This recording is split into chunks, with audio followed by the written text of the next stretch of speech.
হে নবী, মুমিন পুরুষদের বলে দাও তারা যেন নিজেদের দৃষ্টি সংযত করে রাখে এবং নিজেদের লজ্জা স্থানসমূহের হেফাজত করে। এটি তাদের জন্য বেশি পবিত্র পদ্ধতি। যা কিছু তারা করে আল্লাহ তা জানেন। আর হে নবী, মুমিন মহিলাদের বলে দাও তারা যেন তাদের দৃষ্টি সংযত করে রাখে এবং তাদের লজ্জাস্থানগুলোর হেফাজত করে আর তাদের সাজসজ্জা না দেখায় যা নিজে নিজে প্রকাশ হয়ে যায় তা ছাড়া। আর তারা যেন তাদের ওড়নার আঁচল দিয়ে তাদের বুক ঢেকে রাখে।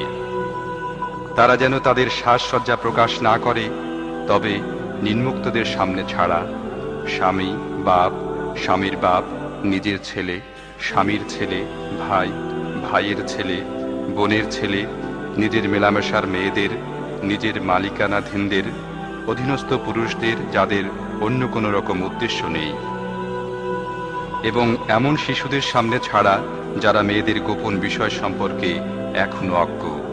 তারা যেন নিজেদের যে সৌন্দর্য তারা লুকিয়ে রেখেছে তা লোকদের সামনে প্রকাশ করে দেবার উদ্দেশ্যে সজোরে পদক্ষেপ না করে।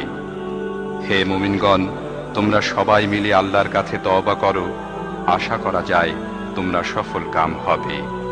তোমাদের মধ্যে যারা একা ও নিঃসঙ্গ এবং তোমাদের গোলাম ও বাঁদীদের মধ্যে যারা সৎ ও বিয়ের যোগ্য তাদের বিয়ে দিয়ে দাও।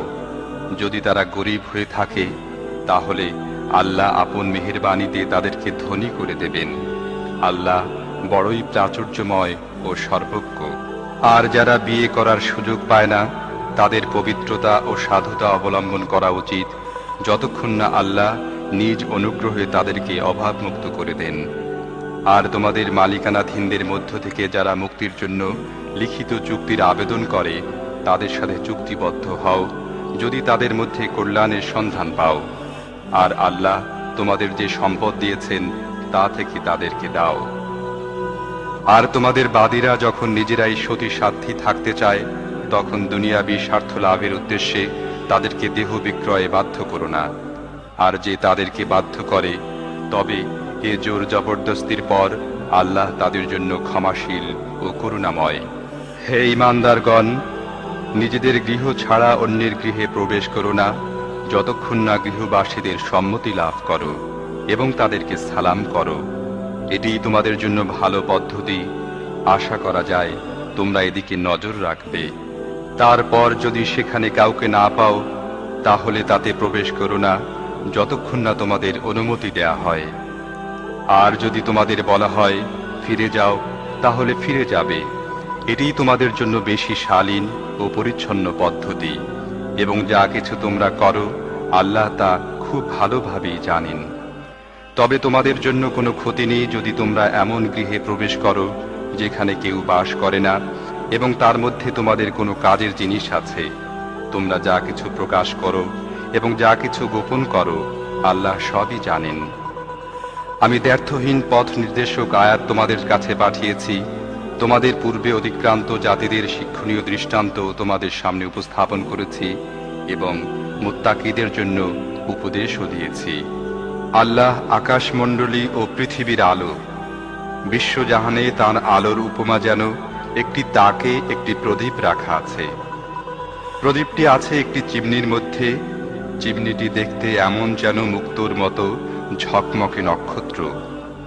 আর এই প্রদীপটি জয়তুনের এমন একটি মুবারক গাছের তেল দিয়ে উজ্জ্বল করা হয় যা পূর্বেরও নয় পশ্চিমেরও নয়, যার তেল আপনা আপনি জ্বলে ওঠে, চাই আগুন তাকে স্পর্শ করুক বা না করুক।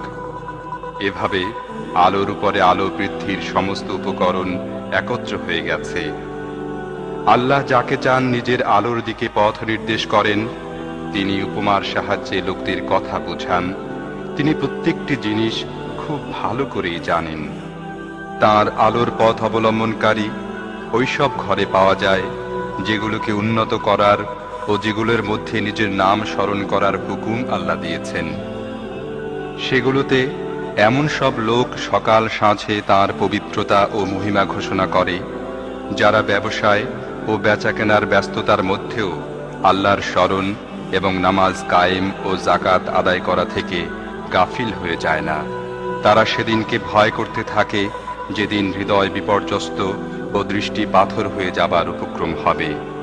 আর তারা এসব কিছু এজন্য করে যাতে আল্লাহ তাদেরকে তাদের সর্বোত্তম কর্মের প্রতিদান দেন এবং তদুপরি নিজ অনুগ্রহ দান করেন।